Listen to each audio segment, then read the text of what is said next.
आप देख रहे हैं झारखंड न्यूज एक्सप्रेस। झारखंड सरकार ने 181 सेवा को समाप्त करने का निर्णय लिया है,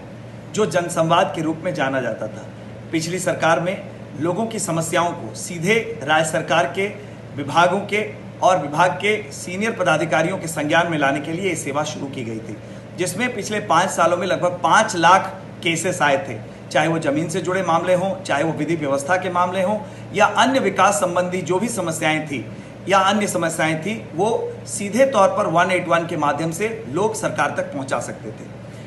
कल के इस तुगलकी फरमान से ना केवल 100 से ज़्यादा हमारे झारखंडी युवा बेरोजगार हो गए हैं, बल्कि उसकी बिना वैकल्पिक व्यवस्था किए ये जो एक तरफा निर्णय लिया गया है, इस पर भी संशय की स्थिति बनी हुई है कि कोविड से जुड़े मामलों को राज्य सरकार किस तरह से निपटाएगी। क्योंकि जो जनसंवाद का काम कर रही थी 181 सेवा, उसी का इस्तेमाल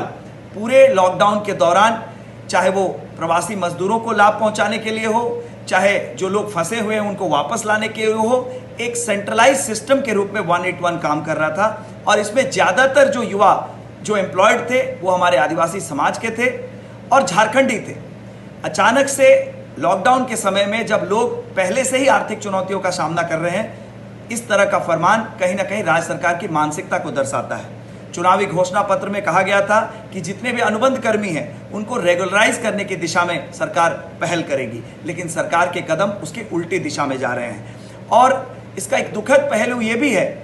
कि जो कंपनी के साथ करार था सरकार का, वो निश्चित रूप से मार्च तक खत्म हो गया है, लेकिन उसके बाद भी इन लोगों से काम लिया जाता रहा, लेकिन उन 4 महीनों का वेतन भी इन युवाओं को नहीं मिल पाया है। तो ऐसे